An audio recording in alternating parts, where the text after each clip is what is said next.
and 7 p.m. We'll commence tonight's planning board meeting. We'll start with a Pledge of Allegiance. Board Member Sue, could you lead us, please? Yes, please stand. I pledge allegiance to the flag of the United States of America and to the republic for which it stands, one nation, under God, indivisible, with liberty and justice for all. Thank you. And we'll go ahead and start with roll call. Good evening. Board Member Sue. Here. Board Member Ruiz. Here. Board Member Wang. Here. Board Member Saheba. Present. And President Cisneros. Here. Okay, we have a quorum. Great. And before I go further into the agenda, I have a quick statement that I'd like to share with the public, which is our rules of meeting conduct. We are doing tonight the business of City of Alameda, so please no disruptions for those here present in the room and also those online. We listen respectfully when others are speaking. Public speaking can be stressful, and sometimes folks are speaking for the first time. We want to create safe space for others and be mindful that those online could be younger folks watching from home. And if you want to hold signs, that's your First Amendment right. Please do so from the back so you're not blocking someone's view. We have code that states it's a criminal offense for any person that willfully disturbs or breaks an assembly or meeting that is not unlawful in its character, other than an assembly or meeting referred to in the Penal Code Section 302. First violations will receive a warning, and continued violations will require additional action, which could include police intervention. So I just wanted to get that out of the way. And with that, we'll move on to any agenda changes from staff or the board. Seeing none. Great.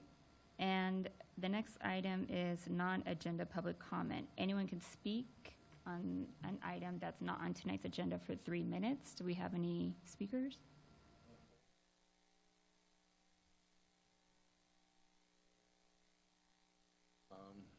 Mark Mobile, 13972 Project President, Deuterium Mine Modeling. Trump v. Corral. What's the 5-6 rule? And the House 60-40 rule in the Senate. Vice President Mr. Roberts and 9 members of Congressional Freedom. 3 of the members of the Supreme Court can go back to work and ask it as a question in Merkel v. the Articles of Impeachment. Sweet McCone, Goro v. Dart, Florida Bar v. Raskin is a question in view of H. Wong, my Health and Human Service Administrator, HACBAR. I do have a right in view of Nuremberg as the compliance agent. I would like to validate 158 for review as an individual. I have a specific request in view of the state. I still am seeking asylum. In irrational rationality, this is variance in what's called the Claim Act of 1689, right? It's like you have to abstain. I need to Board Member abstain. Ruiz, and we have an absent Board Member Ham. I move to approve. Okay, and a second. A second? Okay, all those in favor? Aye. Okay, and 2. Abstention. Thank you, and 2 abstentions. Okay, and that passes. And do we have any comments on the consent calendar? Seeing none? No? Okay, great. And we will close agenda item 4 and move on to agenda item 5A, which is to review the proposed ordinance for updating the inclusionary housing policy. And we'll start with a presentation. Good evening. I'm Steve Buckley, Planning Services Manager, and I will be making the presentation tonight on the inclusionary housing. We've been discussing this over the past couple of years, as you know, working with our consultant and our subcommittee working group with members of the board and city staff and consultants and other interested parties. I do want to note that several public comment letters came in today and I believe one last week. So those are added to your packet and the website. They should have been emailed to you earlier today. I would characterize all of the comments as in support with a couple of suggestions. And so we'll get to that at the end. But first, I just want to run through the kind of staff report recommendations and see if you have any questions or comments. I believe this slideshow was also sent to you earlier today, so maybe you've had a chance to look at it, but I'll just run through it in case you haven't.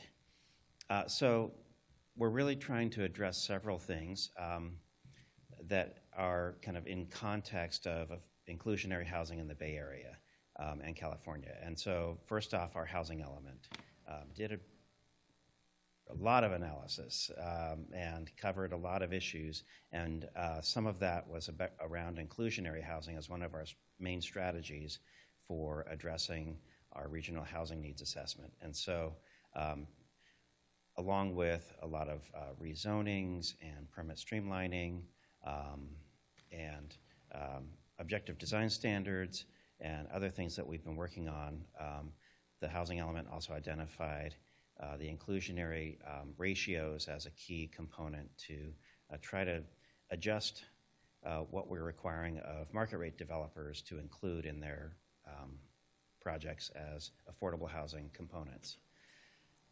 We also had the Palmer Fix back in, I believe, 2017 or 2019, refers to rentals, and it reauthorized local jurisdictions to require rental inclusionary. There had been a 5 to 10 year period where that was disallowed based on case law.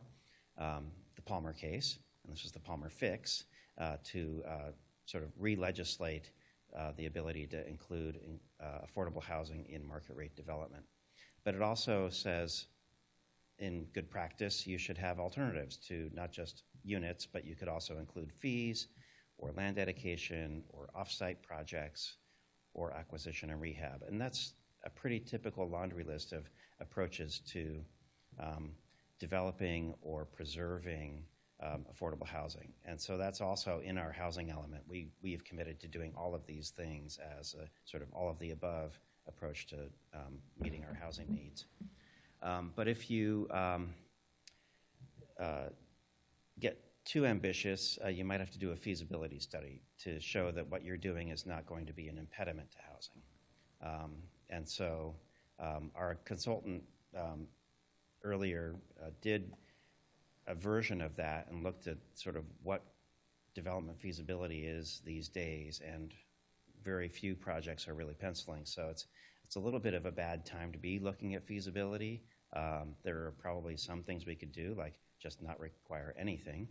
That might help. But if we're going to do something, it's probably one of the many factors that's making development less feasible right now, but hopefully in the future it will only have a marginal effect on those projects. And then finally, the ABAG MTC policy, which is around the transit-oriented communities. The city of Alameda is designated as a pro-housing community now. We've demonstrated that to HCD and the region, that we have many programs and policies already in place that are pro-housing. But the transit-oriented communities is taking it one step further, orienting specifically around our ferry stops as key development opportunity areas, as well as bus rapid transit, where we do have 2 stops on Webster Street that are characterized as a version of BRT. And so those areas are specifically supposed to have provisions for 15% of rental housing as low income and 15% of ownership housing as moderate income. And then, again, some variations on those themes are allowed with equivalent in lieu fees or other things. So that's why we're here. So after all of that study, staff has come back and we say, actually, those 15% numbers sound really good. So we started with actually that number, 3. and option 3 doesn't get them an automatic bonus. They might have to do a little extra, like get to 10%. And so they might not choose that one, but maybe they don't need a bonus. So some developers might feel like that's the best thing for them, and they don't need the bonus. They're already zoned for unlimited density or some other factor that gives them what they need anyway. So I'm not sure that that's a real problem with that recommendation, but it's something just to remember that some of them get more or less bonus. And then there's the other things that we have on that list of alternatives, which is clustered development, which could be on-site, like the Del Monte project did, where they had some land, and there's the Littlejohn Commons now senior housing that's there on that same site, just across an imaginary property line that's sort of, or a real property line, but you can't really see it on the ground.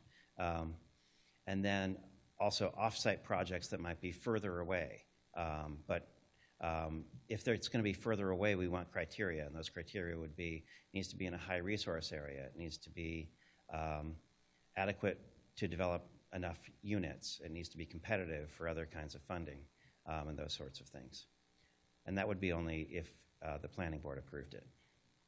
And then land dedication in general needs to be improved, needs to have funding that, again, brings it to equivalence. So we would kind of understand the subsidy that a developer would need to provide on-site, and if they don't want to do it on-site, we would want them to do it off-site.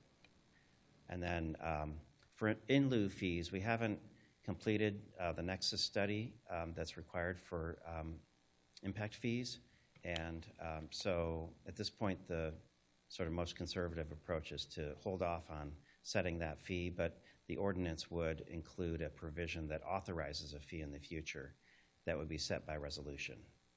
So that wouldn't have to come back through the legislative process. It would just be adopted when we have the backup documentation. And we've talked about this before, the 99-year term instead of the current 59. And then in anticipation of further legislation at the state level, extremely low and acutely low are new income categories, relatively new. And so we're recommending that we at least define those and recognize those in the ordinance in this next draft, but we don't have any requirements around those yet. And as I said, the existing agreements would still be in place. We're not going to claw back any sort of new provisions on entitled projects. And so that covers pretty much everything. Great. I'm here for questions. Okay, great. And with that, I'll bring it to the board for any clarifying questions and then open up for public comment. Does anyone want to start? Board Member DeWeese. Yeah, sorry, my computer just died.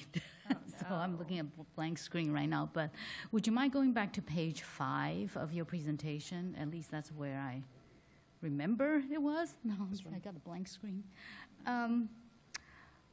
So our existing, I question how is this in compliance with the state density bonus? Because my understanding is that even if you look at the existing option 1, if somebody provides 15% inclusionary, by law, we are required to give them density bonus. But why does this chart says no? Well, yes and no. So if they provided 15% of very low income, right? then they would. But the way it works now is you have 4% very low, 4% low, and 7% moderate.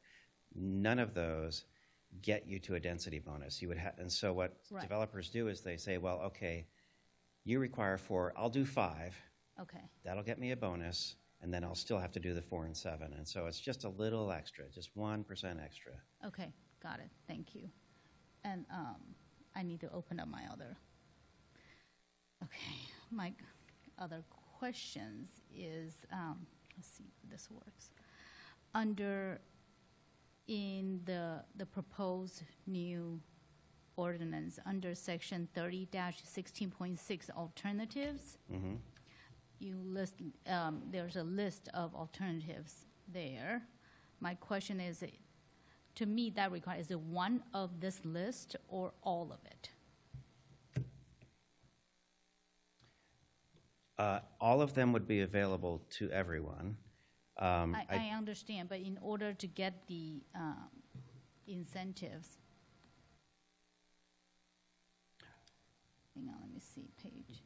The incentives would be available as well. Expedited processing, technical assistance, and Right. permit concierge.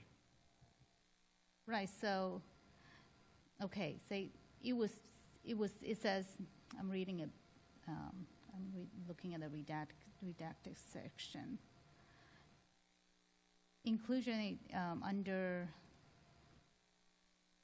alternatives B, right? There's in lieu fee, et cetera, and cluster development. There's inclusionary housing that may be constructed offsite. You know, state has mandates on how soon that we need to process their application. And are we saying that we're following that, or are we moving faster? It would certainly be moving faster than the state deadlines. But this particular provision was in the old ordinance, and we hadn't heard comments on it. If you want to adjust that provision, that's fine. Yeah, to I'm do. just looking, again, looking for certainty. Sure. Okay, so those are my comments. Okay. Oh, question, sorry, we're in the question period. Yeah, clarifying questions, that's right. Yeah, thank you. Great. Any other clarifying questions? Yeah, Board Member Sue? I just had one at the moment. I think it was, just go back to the draft. There was the language about, you know, if there was a fractional amount, so this is 30-16.4B. Yeah, so if decimal fraction less than 0.5 shall be rounded down to the nearest whole number, and the remainder shall be accounted for a fee payment. I assume the opposite, so if you're at, you know, 0.6 or higher, that would mean then that are you going to round up to an additional, like, that's going to be assumed to be 1 unit that you have to build to? And if it is, I think we should probably specify that in here. Sorry, what section was that? Yeah, 30-16.4 B, yeah, calculation. Okay. And maybe I'm missing something in this section, but Oh, I see. or maybe it says that B, somewhere else. Calculation? Yeah. Yeah. Yeah, well, I guess, yeah, it's sort of consistent with what density bonus does, is everything rounds up, and we were trying to I see. distinguish a little bit, Mm-hmm. but, As in, like in the state law, it already kind of, I think, says somewhere if you're above 0.5, then it just it does. automatically Yeah, rounds up. that's what I figured. Yeah. So it's probably okay not to include that language, but maybe we want to just. We could clarify Yeah, it. clarify it.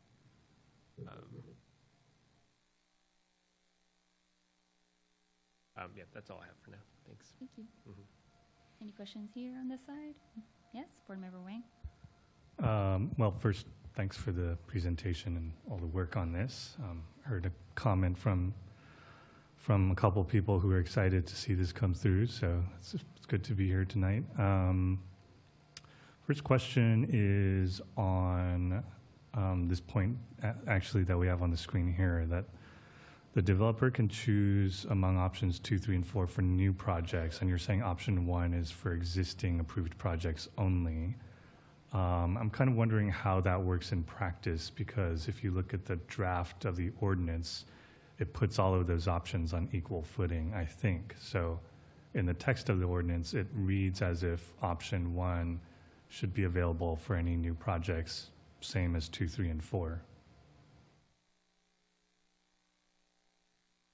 Yeah, I noticed that too. Oh, So So- I guess that's for discussion as well. If Okay. you feel like that's still a valid option, Okay. But it felt like it wasn't achieving our objectives. Right.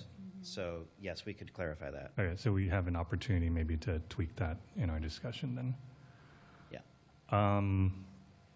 You also mentioned that the in lieu fee, you've got a little line, I think, in the ordinance that says the in lieu fee can be set by resolution. I just wanted to clarify that what you mean is that the status quo of the ordinance would remain, I guess, in terms for the in lieu fee, but that the dollar amount of the in lieu fee could be set at a later date by city council. Right. Okay. Okay.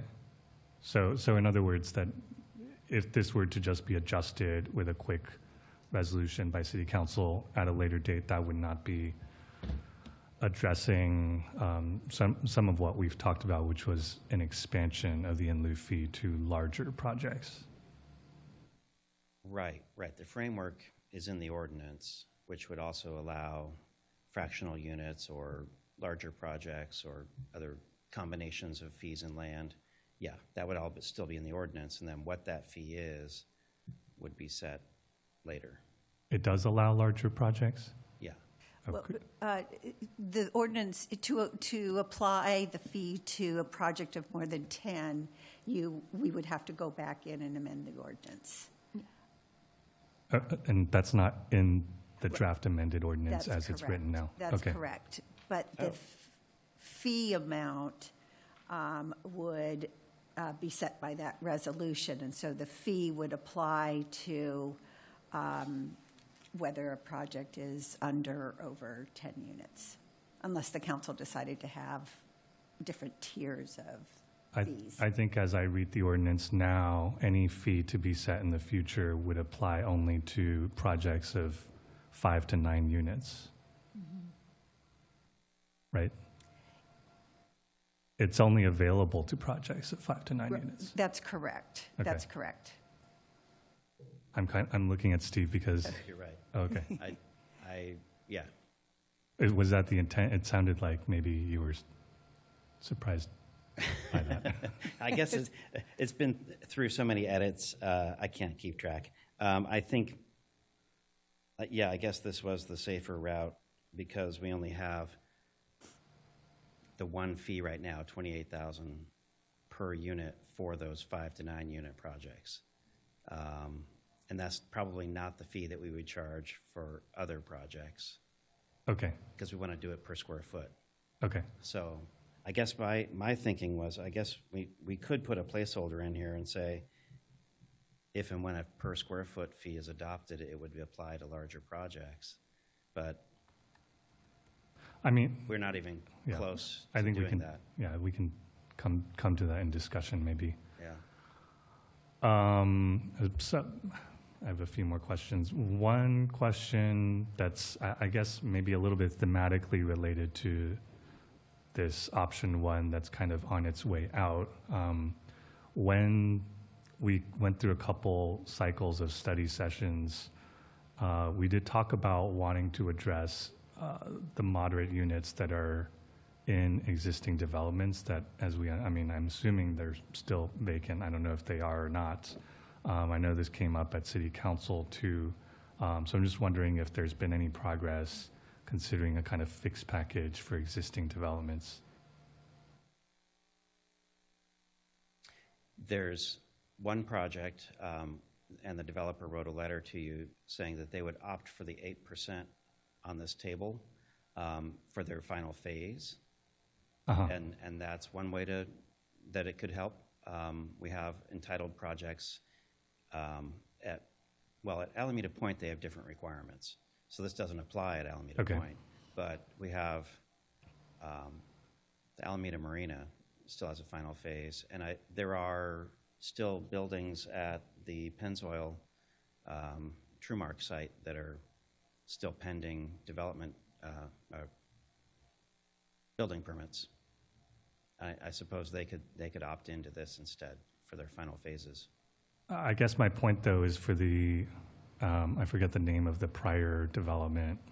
I think that was the one that had vacant moderate units that are Oh, currently Del Monte. vacant. Yeah. Yeah. I think it's the Launch. first launch, yes, Launch. launch. Oh, the first phase of Yes, Alameda Marina. yeah. That's a good point of discussion. They already have an executed housing agreement and they have occupied units, so it gets complicated for those existing tenants. May I amend to that question? Like, Yeah, add please. to that question is, what happens if we have vacancy in the inclusionary housing units at that income level that is not being occupied? What happened to those units? Do they sit empty and vacant in perpetuity, hoping that someday we'll get a tenant that meets that income bracket? Or do we have the ability to move that to a different income Exactly. certification? Right now, the ordinance is silent, and I think we do need to address that, especially at the existing moderate income units. We're seeing, and that is not unique to Alameda, that is also an issue in other jurisdictions as well. It's a good question. I think, I guess they could opt into this program, and if they wanted to do, say, 5 and 5, and they still had units that were empty, or and that would free up some market rate units and reduce their overall requirement.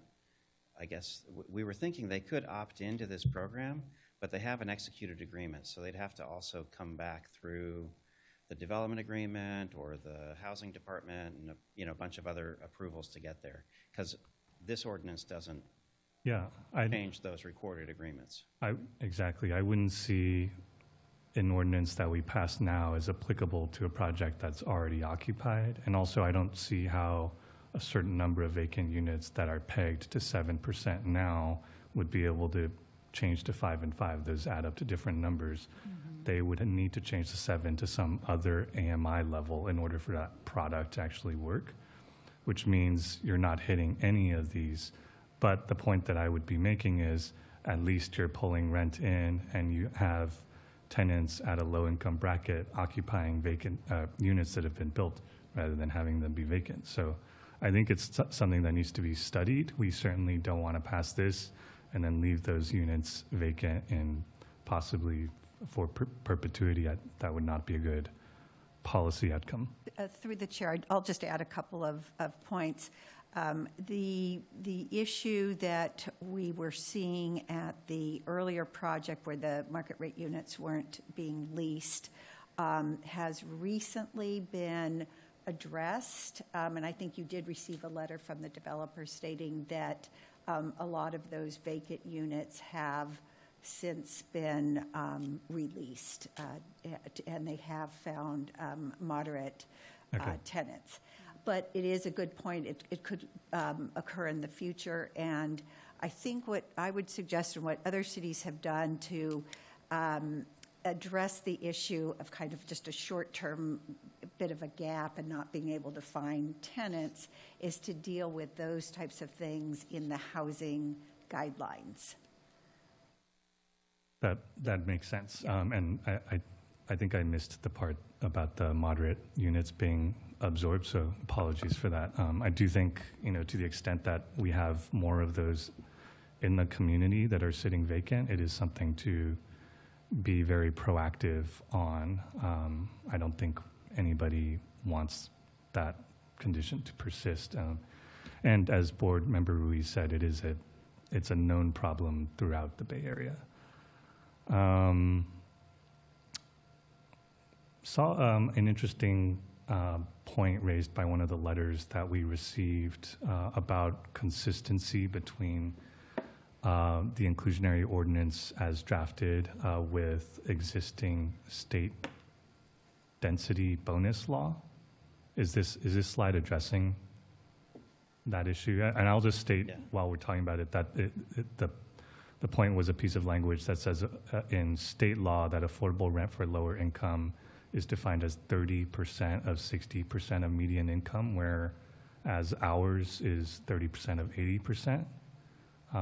And so I just wanted to raise, if we're setting up a conflict for developers who are trying to meet both sets, whether we need to think about synchronizing that language. Yeah, I spent some time this afternoon looking into that in more depth. I remembered seeing that 60% number somewhere a while back, and so I dug it up. And in density bonus, there are actually two systems, for rental and for ownership. So they even have different targets within the density bonus law for those two types. So I don't think, I mean, we could try to match them one for one, but the problem is that's only one program. There's a whole bunch of other programs that use the 50%, 80%, and 120 that we're using. And so you're kind of picking one over the other, and I think at this point we've been using the 50, 80, 120 for so long, and it is very common, widespread. It's part of the TOC. It's part of the RENA. It's, you know, it's the number that we've been using because it's used all over the place. And the density bonus, for whatever reason, got amended to change it to these other numbers. But they're the only ones that changed it. So, I mean, the legislature changed it for them, for that program. And so now we all have a little disconnect. And I think if somebody really wanted the bonus, they would just have to subsidize it a little bit more, down to 60%, to get the bonus. So that's true. This table is not entirely accurate because they would have to do a little more if they were using the low-income category. Okay. Okay. That's helpful. I think I'm hearing that we've got a patchwork of definitions out there. Yeah. All right. Okay. Last question or set of questions. I'd like to just dive into this point about the nexus study or feasibility study a little bit and understand. I guess we're not saying that we need a nexus study or feasibility study in order to change or tweak our on-site inclusionary requirements, right? But we are saying we need a nexus study, feasibility study in order to set an in lieu fee. So I'm wondering if you could just, you or our city attorney here can speak to that. Mm-hmm. I'll let our city attorney speak. Yes. So there was a recent U.S. Supreme Court case that said that any exaction or fee payment had to be justified by essentially a nexus study. That only applies to payments of fees or exactions. It does not, that particular case did not apply to an inclusionary housing ordinance. So that's just the state of the law with respect to when a nexus study is required. I will say that there is a little bit of legal disagreement on that issue. Not everybody reads the U.S. Supreme Court case that way. The case is Sheets versus, I can't remember the name of the city right now, but our office has done some analysis of that case, and that's our interpretation, is that it would be most justifiable if we did have a nexus study. Right, so in this reading, an in lieu fee would be considered an exaction, but building affordable housing in a building which also costs money would not be considered an exaction. That's correct. Okay, and did this case get decided like midstream while we were doing this work? I think it was after we initiated the work. Yeah, I guess what I'm Couple getting years to ago, yeah. is, as I was reading through the staff report, I guess I was a little bit confused because at the very beginning of this work, we were, part of the goal was to bring this ordinance into full compliance with state law, and one of the points was we're going to implement an in lieu fee, and we're going to have the consultant give us 3 or 4 options, and the consultant took a look and they said, hey, well, we're not going to do a feasibility study because frankly, it's not a great use of our effort. However, we can, through this analysis, provide a recommendation for an in lieu fee. So then we kind of fast forward to today where we say, well, we're not doing an in lieu fee because it requires a nexus study. So there's a little bit of a gap there where I sort of didn't understand what happened. Yeah. But it's quite helpful to hear about Sheets versus that city. El Dorado County. El Dorado County. Yes. Okay, so the case law has changed a little bit underneath our feet as we were working on this. Yes, it was in Okay. 2024. Yeah. And, Okay. And I will say, I did prepare a scope of work for the Nexus study.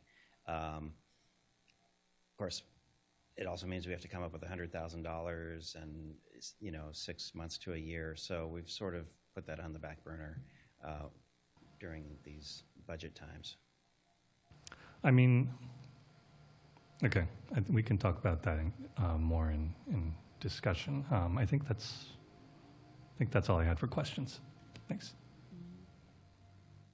Board Member Sahiba? Yeah, thank you for the presentation and the discussion so far. I just had a few questions under the exemptions portion, and on reconstruction, the first item that was, I guess, adjusted was this addition of substantially damaged versus or destroyed, which was already in the ordinance. And I guess my question, are we defining substantially damaged somewhere in order to make that clear? I think destroyed is pretty clear. But I'm assuming any of these acts are a calamity that's described, may not destroy something, may substantially damage it, but I don't know if that is necessarily a trigger. The only reason I ask is because at the end of this specific statement, it talks about, 3 years of the date the structures were destroyed, which I'm assuming or substantially damaged, unless the substantially damaged is less than 3 years. I'm not sure, but I'm assuming that's all wrapped up in there. And I am curious. When I think of construction time, and I don't know, this is all theoretical, what the scale of this potential issue may be. Is the reconstruction the initiation of the reconstruction within the 3-year period, or is it the completion of the reconstruction within the 3-year period? Those are all good clarifications. Yes, I think the last part was meant to be damaged or destroyed, and initiated sounds good. Like a building permit issued or something to that effect. And I just think, timing of lining up a contractor, construction cost, just getting everything in a line. Yeah.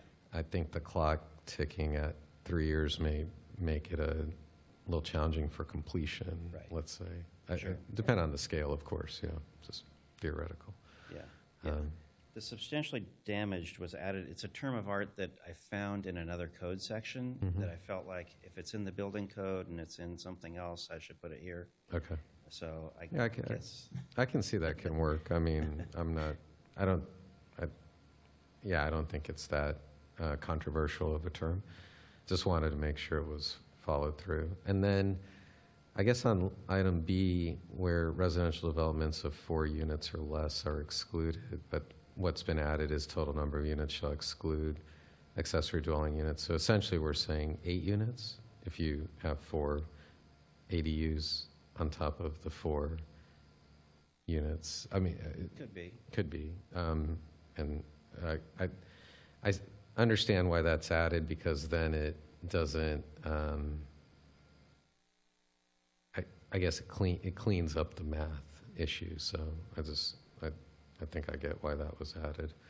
And then I guess the last thing here is, for me at least, letter C, where it goes into crossing out units beyond residential building additions, repairs, remodels, provided that such work does not increase the number of existing dwelling units. I think, I guess, I'm not sure why I was constrained before beyond 4 units, but it seems number of existing dwelling units beyond 4 units. Right, so now, I guess everything's exempt, I guess is what it's basically saying, right? Whether you have less than 4 units or more than 4 units, it doesn't really matter.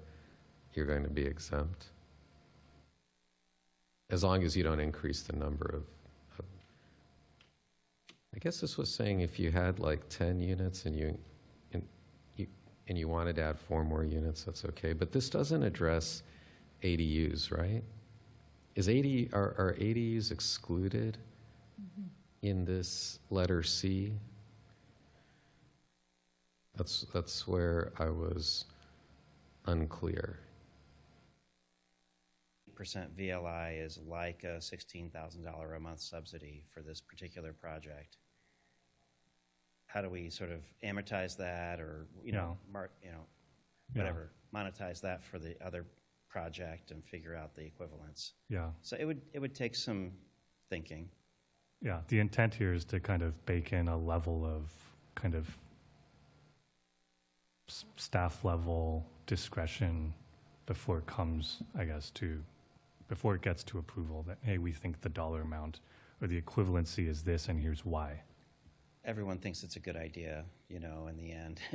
And it is an alternative they can opt for. Right. It requires your approval, but I think it's like any other thing that requires your approval.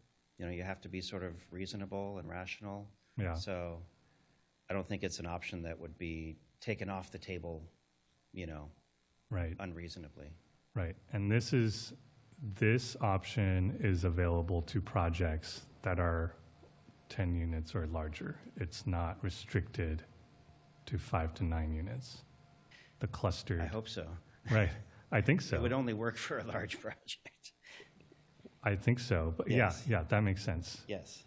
But the reason I asked that is, in effect, by saying, hey, there's this option where you might be donating land and then also putting a kind of funding package on top of that, it's almost a kind of backdoor in lieu fee. It's I like land suppose. plus a little in lieu fee. It's and they can they consider it seed money, which we got the letter from EBHO and Right. Eden, and they both say, yeah, we need more seed money. Right, but this funding equivalence wouldn't be considered an exaction under Supreme Court case law. We just call it as seed money. Yeah. It's not because it's an alternative. So they can either provide these units on site or they can. But isn't the in lieu fee also an alternative? Yes, that's true. That's true. Yeah.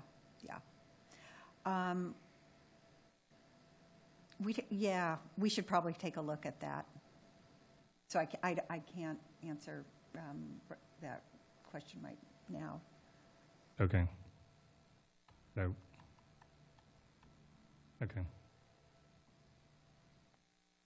But we'll have an answer by the time it goes to the city council. Okay. And we'll I was just strike that thinking through that language. live. Yes. How do we recommend this with Yes. that? Okay, got Yes. it. Okay, that's it. Yeah. Thank you. All right, yeah, thank you for answering all those questions. Yeah, I feel like I just have like a bunch of leading questions.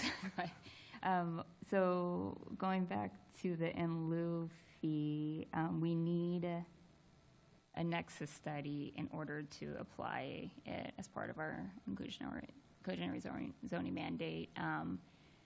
And the feasibility analysis done by the consultant wouldn't qualify for something like that, where they have a very spelled out recommendations on the dollar per square foot. It would not count. Okay. That's correct. We can certainly take some of the data that we used in the feasibility study and apply it to the Nexus study, but it's not, it would not be considered a Nexus study.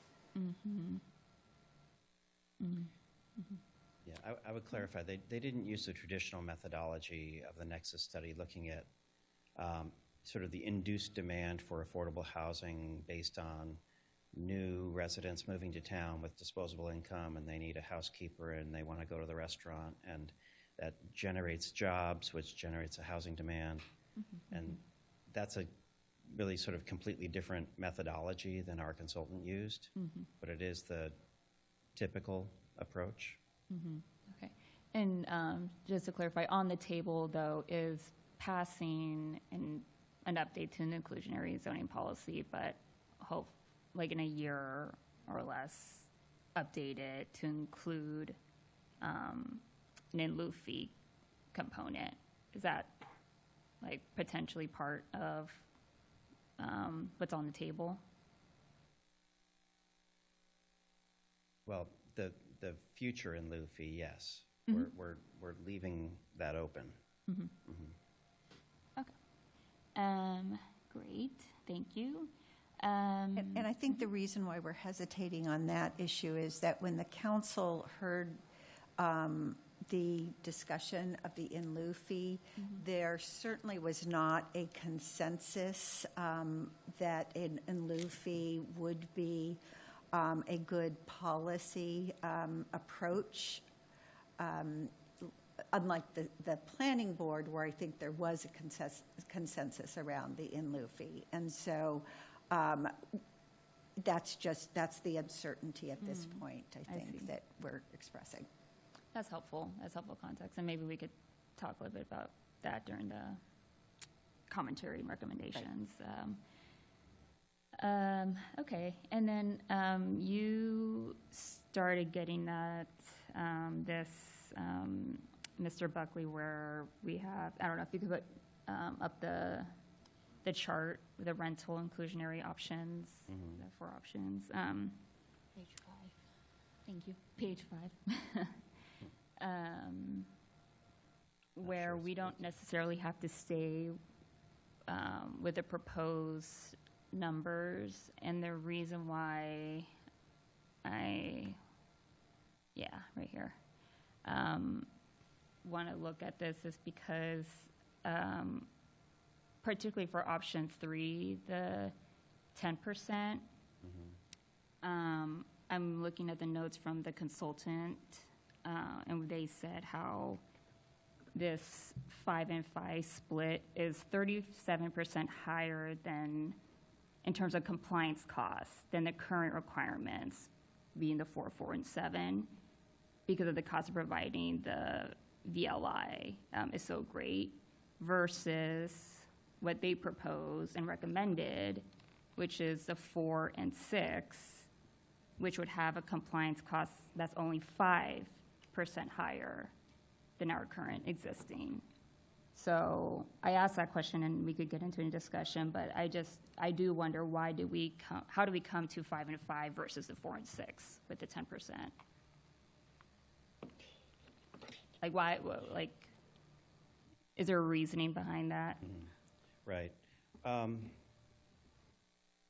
One answer is there's just easy math that way. You know what you're supposed to do in both categories. There's just a marginal price difference. I think the cost of compliance 30, almost 40% more for the, if I understood the report correctly. It seems like it does carry weight, but I don't know. Right, it's $18 a square foot versus almost 20. Yeah. In their estimation. Yeah. Okay. All right, that's So fine. it's just a choice. If you wanted to recommend 4 and 6, that would work too. Okay. But those are always available for the developer to propose as well as roughly equivalent.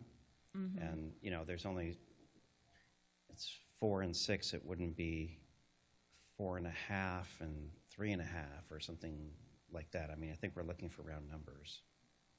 Yeah, yeah, and I just, again, pointed out because the consultant looked at exactly these percentages. They said 5 and 5, not great. 4 and 6, please do this. So, yeah, and we're discounting that recommendation for the reasons you explained. Okay, and then with the 15% at 80, I was wondering, because I do remember from the conversations, ad hoc conversations, that the Housing Authority did like having a percentage at the 50%, at the very low 50%. I'm just wondering if you received any feedback or comments from them.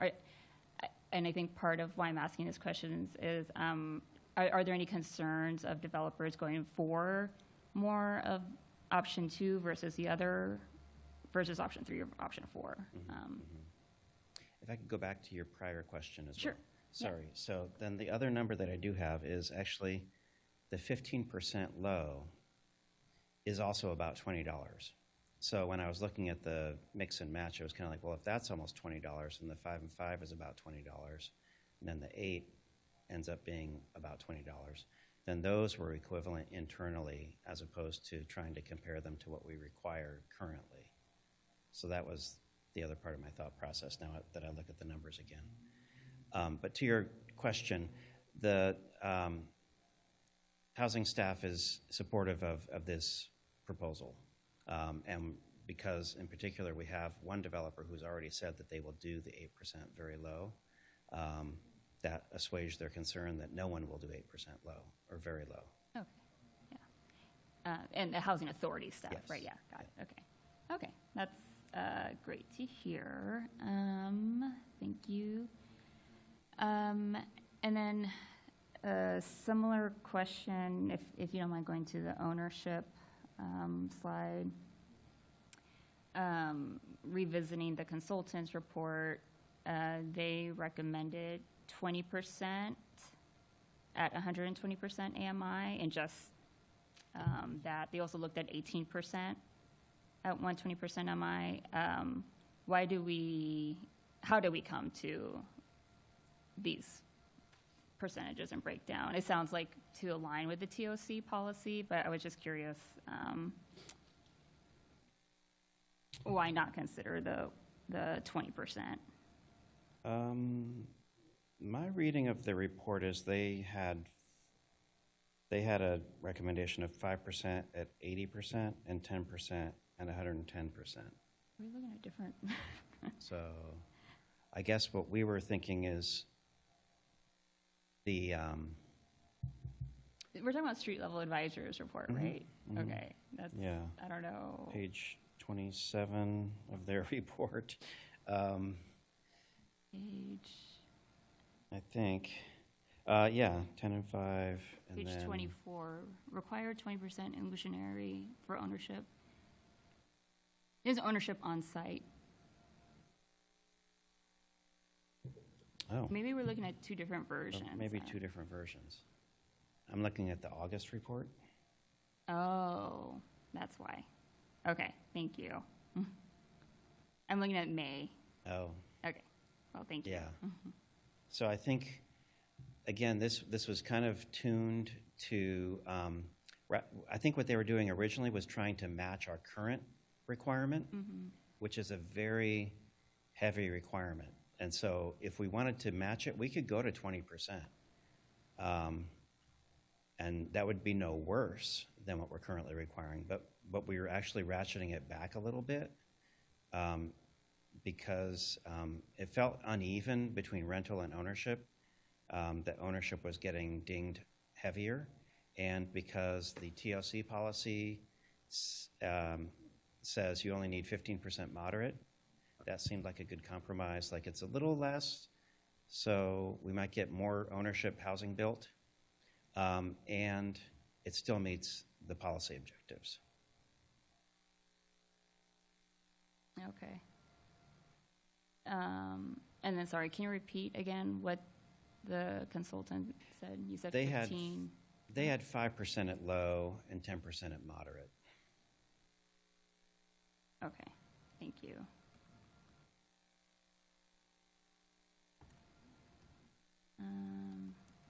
Okay, all right, that helps. And then with my next question, with the clustered offsite projects, bringing that back to the planning board, or, sorry, can you just like walk me through what that process would look like? Like, and the reason I'm asking is like, couldn't staff make that determination for, like, or would this happen as part of the application, or would it have to come back to the planning board? I just wasn't 100% clear of what that looked like. Well, most of these larger projects would probably be coming to the planning board anyway, and so it could be just, or would be expected to be part of their application. And so it would naturally come forward as part of the package. And because, as we were discussing, there's 7 factors, but you might want to weight one more than the other, or they might fail on one, but that's okay because we get the others. And, you know, the housing staff might have some different opinions, and you'd want to hear all of that before you make a decision. And so we felt like it was reasonable to come back to you. I think we also got feedback from the city council that they didn't want that option to be at staff level. Okay. Okay. I think those are all my questions.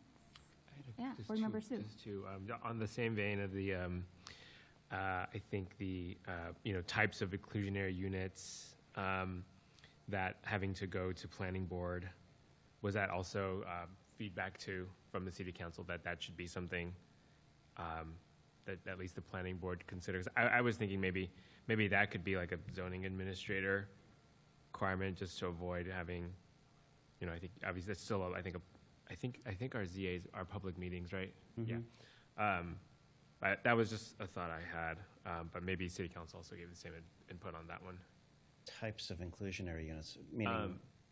Yeah, where they can propose an economically equivalent ratio. Oh. Yeah. Oh. Yeah. Yeah, again, we felt like it could be the zoning administrator, which is appealable. That's a good thought. Yeah, I mean, I know, sometimes developers are like, oh my gosh, I've got to go to the planning board again, and so, but I mean, either way, even if you made it a ZA, it's still another meeting, so I think maybe it's just kind of de minimis, but we're thinking. Right, Yeah. right. I guess if they were already coming to the planning board, the zoning administrator would just elevate it to the planning board without holding a hearing. Yeah. And then the other just question I had, just going back to incentives, I was looking at the red line, and the language about, if a developer elects to satisfy the housing requirements by doing the housing units on site, then the city can offer incentives. Was it intentional to cut that out and say kind of more broadly that incentives are available to developers who are having to meet affordable housing requirements at all?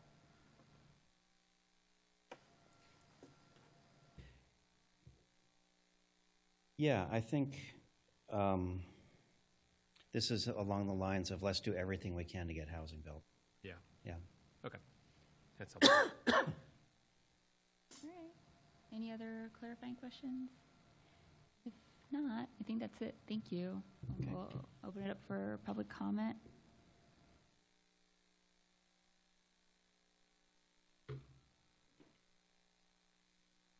We'll start with our speakers in person in the order that they were received. So, Mr. Thayer, if you'd like to speak on the item.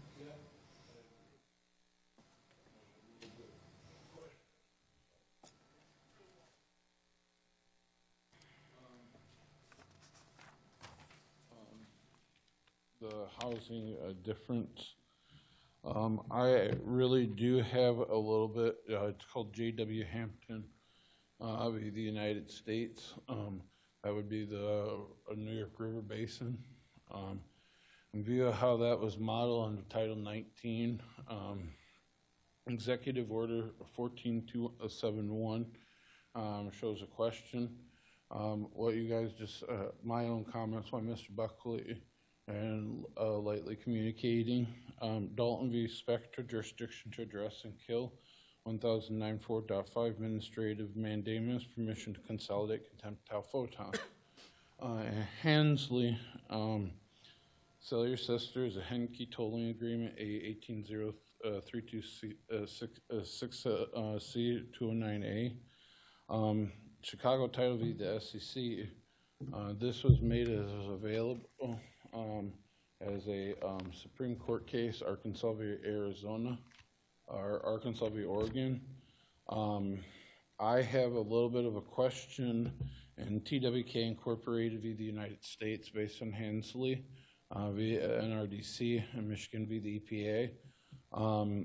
And what you know as the Karzan Accords and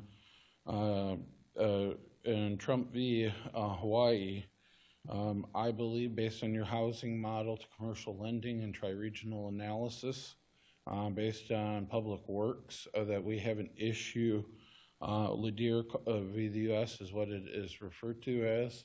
The current LWR Libidium reactor that is a 241 plutonium deposit is only being ran at a 1320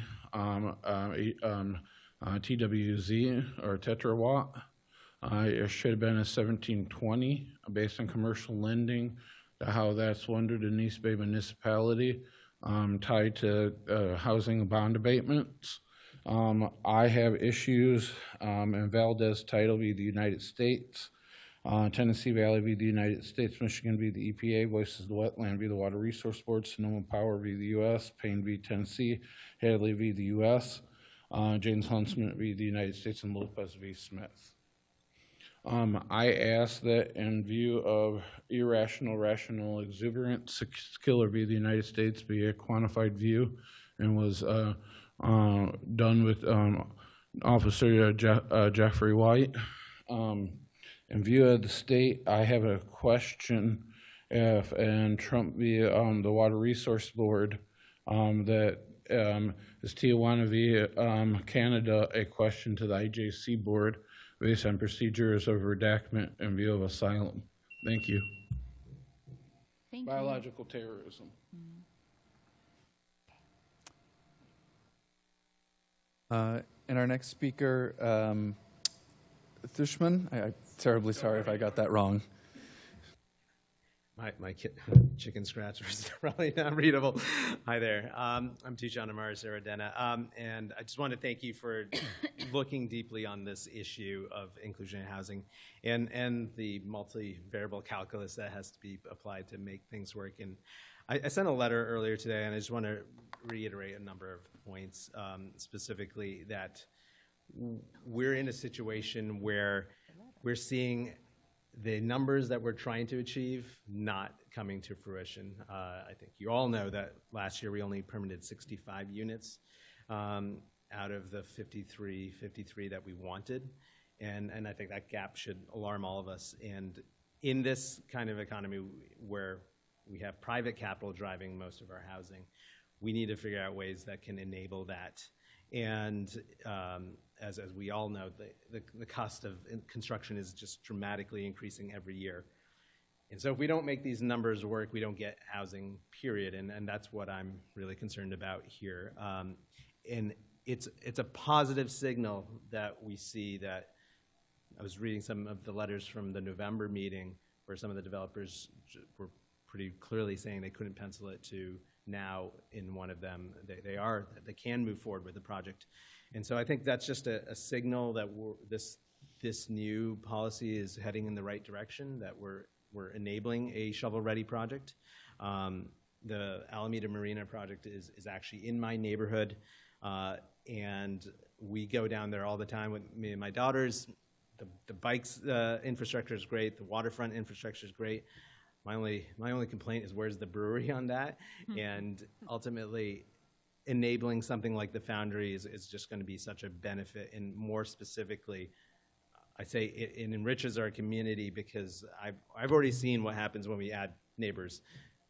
A number of them are families that love where my kids go to, and you can just viscerally feel what the impact of building those houses has done to our community.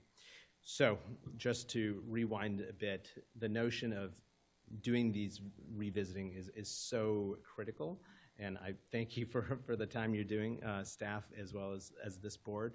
But I'd also love to push you more on how can we look at fees in general. It's very interesting to see what San Jose has done. They've reduced their fees, and they saw a burst of housing actually get built. And I urge you to look at that on our side of the table.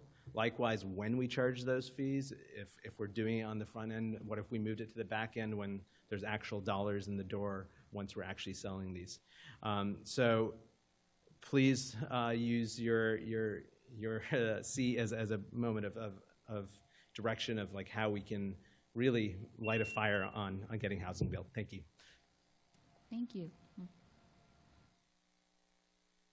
If any speakers would like to make a comment online, please raise your hand. And Speaker Murphy, if you'd like to talk.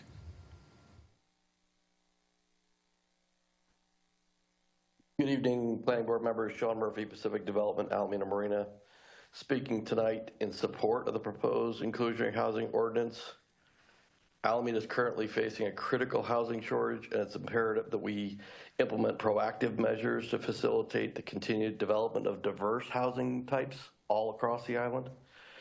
The proposed revisions provide developers for both for sale and rental projects with essential pathways to ensure financial viability of various sites. Given that every development site presents unique challenges ranging from unit density, typology, specific infrastructure requirements, this flexibility offered by the staff's outline options is vital so that we can create new housing. So Alameda Marina, originally approved in 2019, amended at the city's request in 2023. This master plan encompasses 801 units, and the Foundry project, which is truly shovel-ready, represents an additional 260 units of rental on the waterfront. The Foundry project is truly shovel-ready. This past year, we've been working diligently with the city staff, all the other agencies, BCDC, as well as the Department of Environmental Health and the city, of course, to get this project fully underway.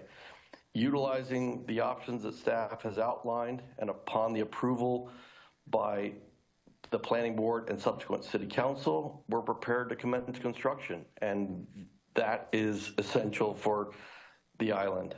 I wanted to just spend 1 minute to address planning board member Andy Wang's questions about the moderate units in the launch project. That project was built. It included 49 BMR units, 21 of which were moderate units. And yes, those moderate units sat vacant for a protracted period of time. At 120% AMI, they are significantly above market rent. We were able to finally work with Rise Housing after House Keys was kind of done with their contract on the island of Alameda. And we were able to then reduce the moderate rents essentially about 35%. That was a rent reduction below the county requirements together with free rent to attract residents. We did this so that we don't let these important BMR units sit vacant. This does have clearly a negative impact on the financials for that project, but it's, in our opinion, better than having those units sit vacant. So we would be advocates for allowing existing projects with moderate units to amend their existing housing agreements so that the new ordinance could be utilized when so that moderate units don't sit vacant in the future. So we appreciate the continued partnership with the city and look forward. Sorry, 3 minutes is up. Thank you. If there are any other speakers, please raise your hand now.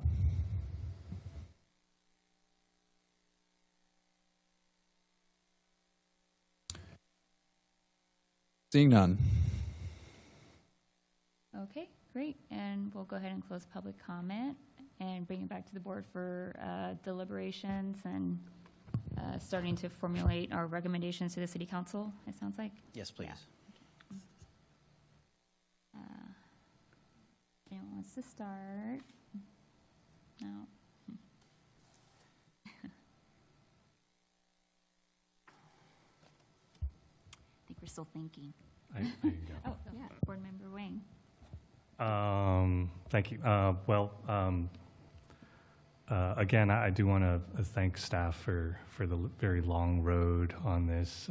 Clearly, the ordinance has been drafted and redrafted many times. It's taken a lot of input, including from a couple of our own board members and task force. And so it is nice to be here tonight. It is particularly nice to hear from a developer who is going to be able to move forward with their project under this ordinance. I guess I would like to go back to some earlier comments that I made, encouraged a little bit by our community here. Feasibility is still super, super important.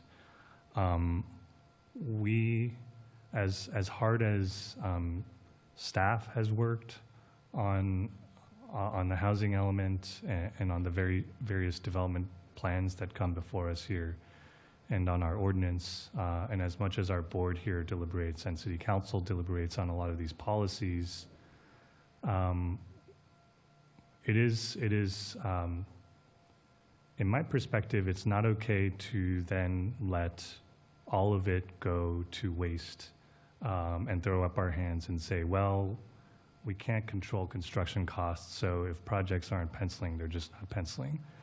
And we have other cities to look to for an example on this. There are other cities in the Bay Area who are sharpening their pencils, and they are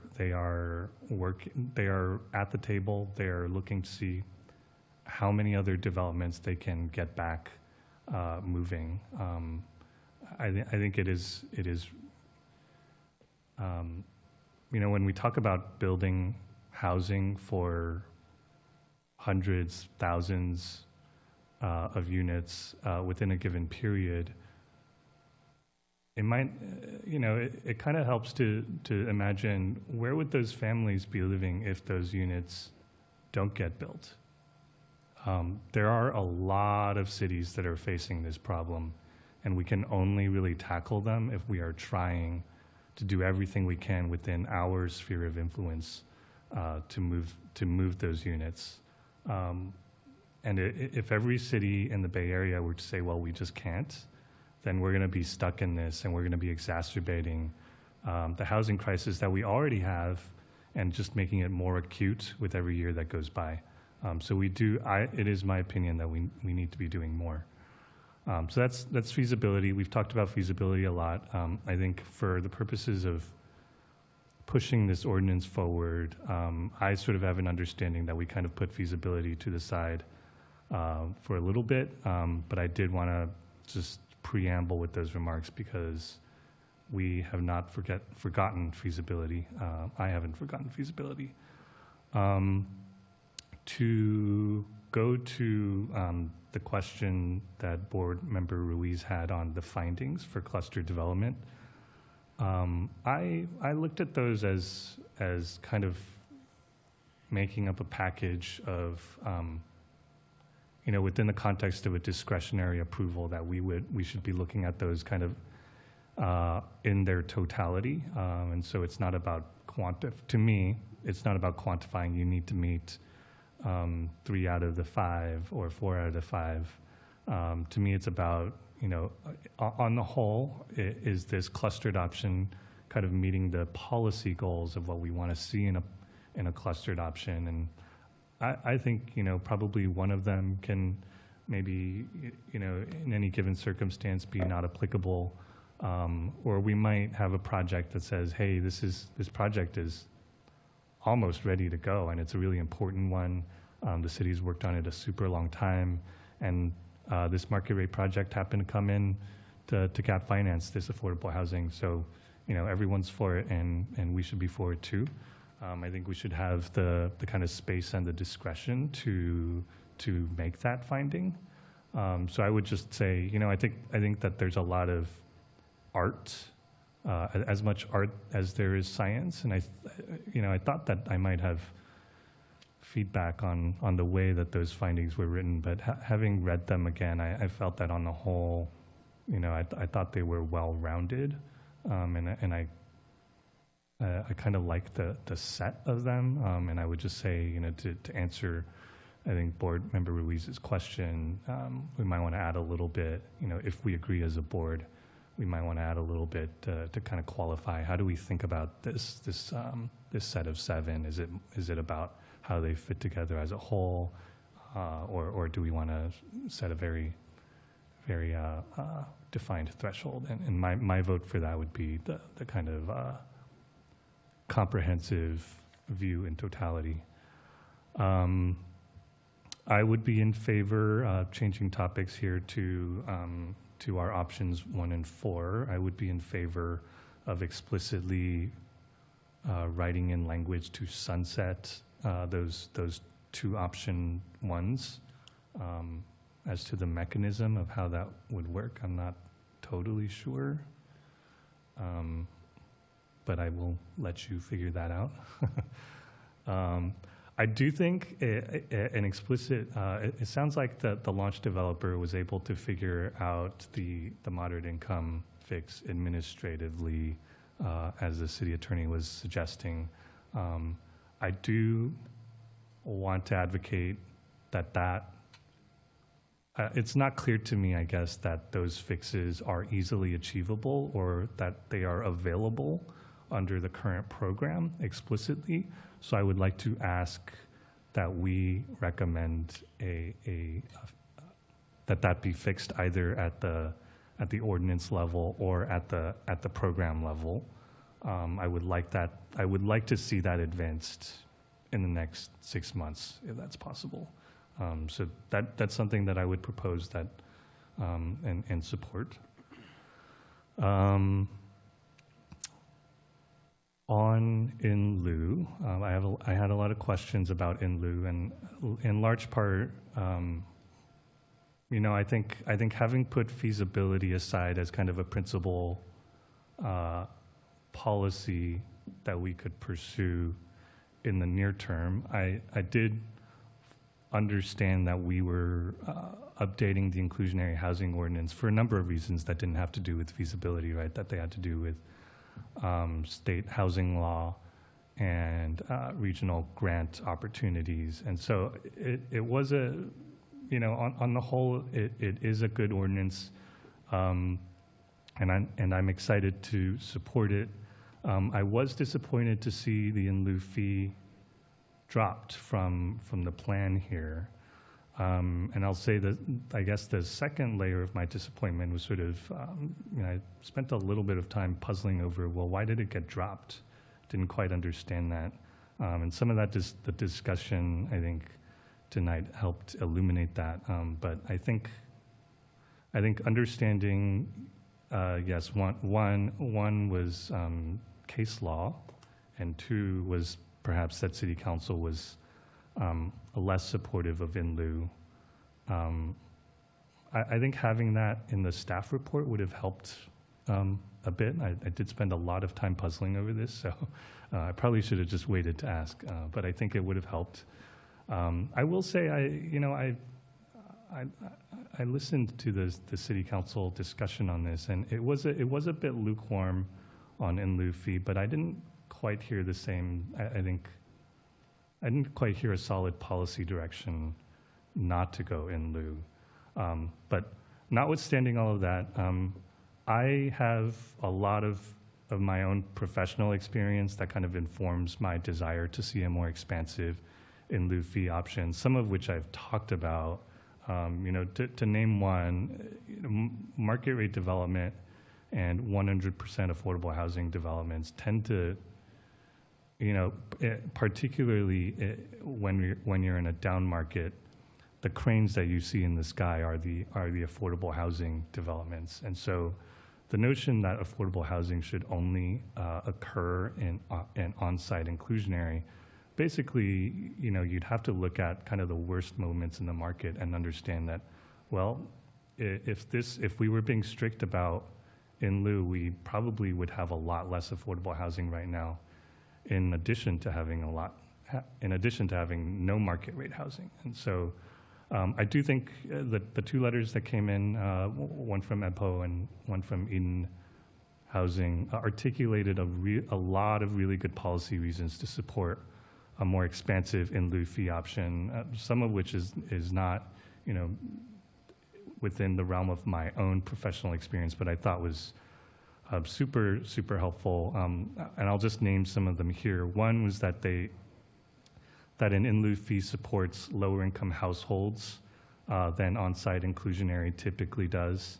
Another was that in the ecosystem of affordable housing, in lieu fee is a little more compatible with the provision of on-site services for populations that need that. As you can imagine, market rate developments and their management teams are not equipped to provide those kinds of services, say for seniors or for people who need special dedicated services. In lieu fee can be leveraged and multiplied by orders of magnitude when developments go out and seek state or federal funding.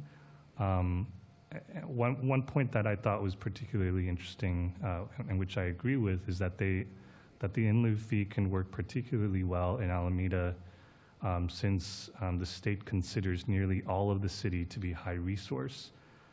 So we can be a little bit less concerned about putting affordable housing unfairly in undesirable or unsafe areas, meaning environmentally unsafe. So I thought these were enormously helpful points, and I'm stating them here just because I think they are important. The last one I want to read aloud in full because I think it was particularly compelling. And this was about the city's competitiveness and being eligible for a large potential pot of state funding. This note was from Andrea Osgood at Eden Housing, and she wrote, finalizing Alameda's policy framework promptly will help ensure the city has shovel-ready pathways and locally supported projects that can move quickly when these state resources become available, rather than losing valuable cycles, assembling local tools after state funding opportunities open. If the bond passes in November, we estimate that the state will be ready to issue funding cycles in the following 6 to 8 months, which would mean a policy that is in place in the next 12 months or less would be in a place to start accruing funds to then leverage these state dollars. This is super important to me and super specific. So I would say, before passing the baton to my fellow board members for their comments, I would summarize by saying that I would generally support the work that we're looking at today. Again, I would support also a parallel package or a package that trails in the next 6 months or so to address moderate income housing, and then on top of moderate income housing fixes for existing developments. And then I would also support a motion to adopt an in lieu fee for projects 10 units or larger in the next 12 months or less. Thank you. Thank you. Any other comments? Yes, Board Member Sahiba. Yeah, I'd just like to say I appreciate all the work that staff and the subcommittees and everyone has put into this, consultants as well.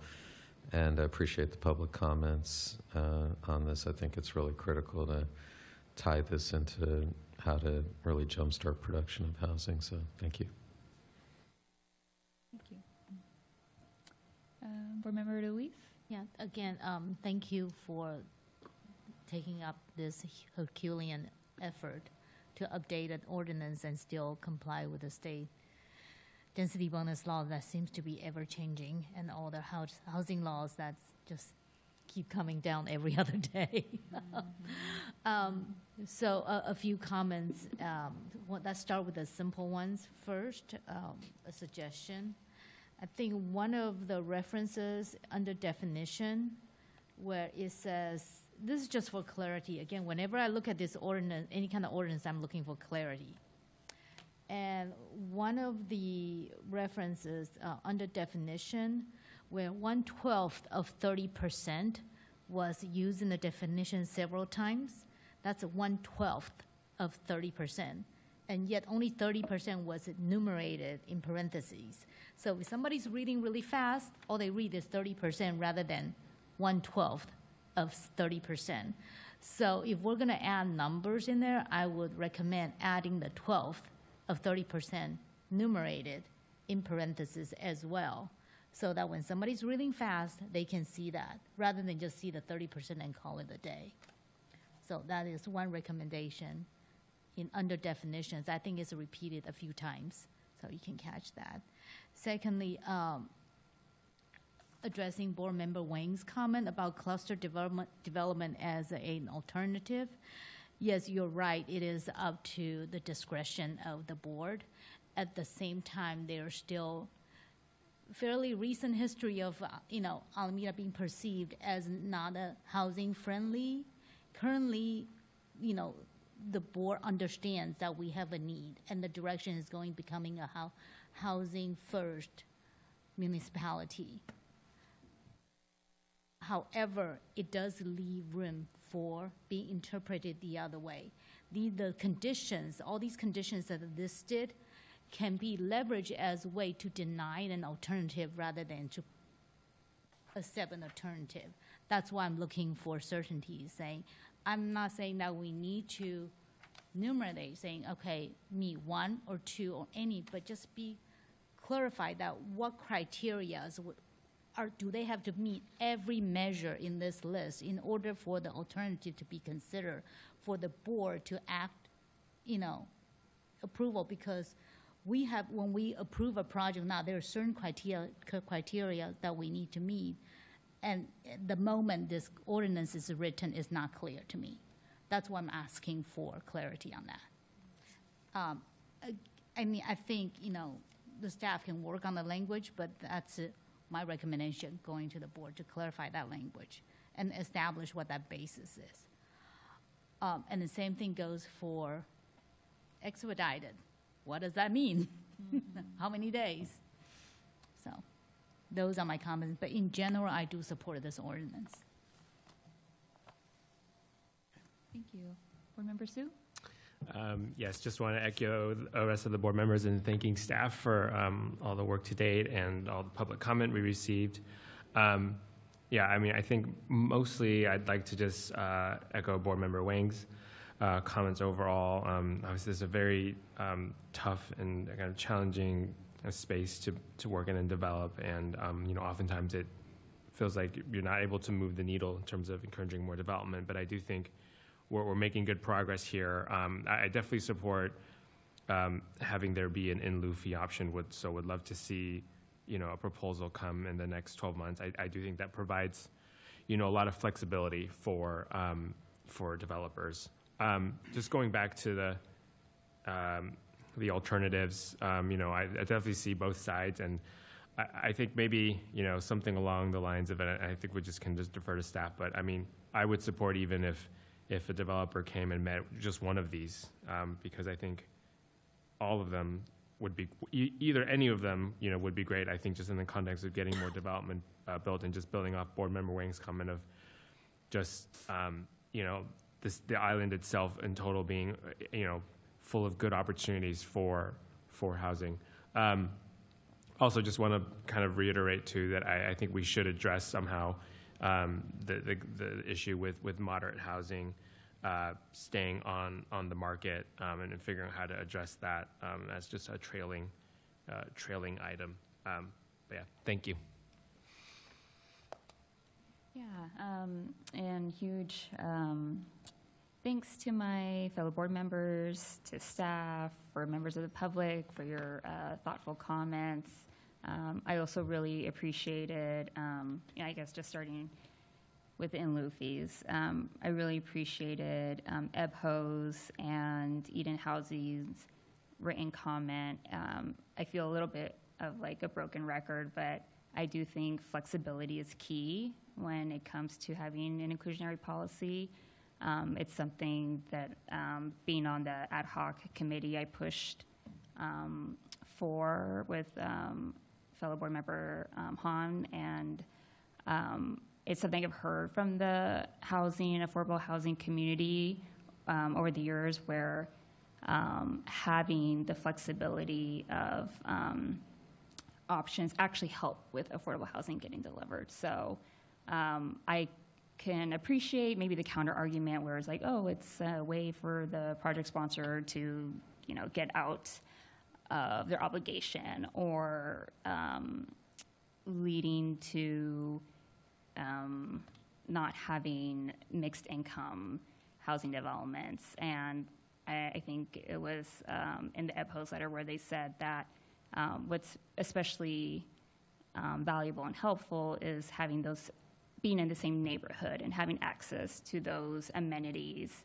and resources. So just, I do hope that is a consideration that we could, it sounds like we're collectively saying that's something that the council could consider, an in lieu fee option. And then, you know, we did, thank you for pointing out, I was looking at the wrong consultant report, but I did pull up, I think, an even more recent one than yours, because you said August, and now I'm looking at this one in November, so I think it's the latest and greatest. And, you know, we did put a lot of time, we put money towards this consultant, so, you know, going back to, you know, I'm not really sure what the path forward is exactly, but they did mention the planning board or the city manager could help weigh in on the cluster recommendations. So I appreciate all that's listed out. I don't know, I feel like it's like both and, where we want to meet the spirit of these various recommendations, and I also agree that clarity is helpful for the project sponsor. So that's just my quick comment on that piece. Also, going back to the specifics from the consultant, you're right, in this most recent iteration, they did highlight the 5 and 5, which is different from the previous report, the 4 and 6. But the cost of compliance is $5.7 million and almost $20 a square foot, versus the 4 and 6 is $5.3 million and closer to 18 a square foot. So that does, I think, it's just worth considering. And I'm not saying it's not enough for me to push the recommendation away from the 5 and 5, but if it's, I think it could be helpful for the city council's consideration to see that cost of compliance breakdown if they want to look at the 4 and 6 versus the 5 and 5. And then for the ownership, I do think it's helpful to elevate the consultant's comment where they said, anecdotally, we heard that VLI and LI ownership units were potentially difficult to find qualified buyers for who could provide the necessary down payment, and found it difficult to meet ongoing costs of ownership. So I think that is just a helpful consideration when looking at the various options. Let's see what else that I wanted to add here. Agree on finding ways to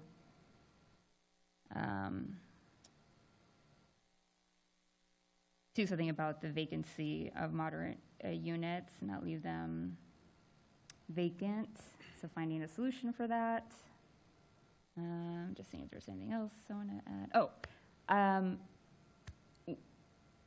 I also would like to encourage or recommend that we consider exempting at 11 units or less versus the current 5 units or less, and that would be aligning with the TOC policy, where they have exemptions for fewer than 11 units. I mentioned this in a previous workshop where I hope to see more of these smaller scale housing developments, and I think this could be a way to catalyze those type of smaller scale projects, missing middle projects. I think that's it for my recommendations, and I again echo my fellow board members with everything being said, and that's it. Did you want to repeat anything back to us, or you think you captured it all? I think we've got some good notes, and yeah, I just wanted to say thank you for your diligence in reading all of this material and giving it such thoughtful consideration, and thank you for the city attorney's work with us and the consultants, and it's been a real team effort. And yeah, I feel like we've ended up in a good place. You have 4 pages of notes and edits in the documents. I think we can pull it together in the next week or so. I don't know if we need to run it by the chair, or should we just, or is it okay if we just kind of take it to the council? They'll have their own spin on things. What do my fellow board members think? Like, are you suggesting you bring it back to the board for one more Just review? here, just to me. offline. Maybe we could see if you think we captured it. Sure, okay. That works. But we don't have to make a motion. But Do we have a motion? yes, we will need a recommendation to the council Oh, as an ordinance. So you could make a recommendation of some form as you see fit. good question. Yeah, of course. Just because you just brought up this idea of exempting projects that are 11 units or fewer from the inclusionary housing ordinance. So I just had a question for staff as to whether, I think from a policy perspective, does that mechanically cause any problems? No, that would be part of your recommendation to council, Okay, that they consider such an amendment. okay. Feel free to Yeah, I'm push back. sorry. I'm in support of that as well, and as well as the additional, including in lieu fee, expanding our in lieu fee as part of the ordinance update. So just as a clarification, the proposal is 11 or fewer units are exempt entirely from both the inclusionary and an in lieu fee if that were to be added? Yeah, I think the way the existing ordinance is written, is it 5 units or less? Yeah, so I'm suggesting bumping it up so it aligns with the TOC policy. Got it. That way we're still eligible for regional funding, and I think at least conceptually, it would encourage that type of development. Right. I'm ready to make a motion. Okay. And all of the above motion. I motion to recommend approval of the ordinance with the following augmentations. Number 1 is exempting the ordinance from projects of 11 units or fewer. Number 2 is clarifying the cluster development findings such that a cluster development option should satisfy at least one of the findings. I'd like to see an administrative fix for existing developments that have moderate income rental housing in the next 6 months. I'd like to adopt an in lieu fee for projects 12 units or larger in the next 12 months or less. And then we should enumerate figures where they are currently spelled out. And then we should provide more specific guidance on what expedited timelines means. I second. All right, we have a motion and a second. All those in favor? Aye. Aye. Oppose? And a couple absences / abstentions. All right, the motion passes. Thank you. That was very well summarized. All right. And any other typos and minor things, we'll just make sure it's consistent internally. Great. All right. Moving on. Closing agenda 5A and staff communications.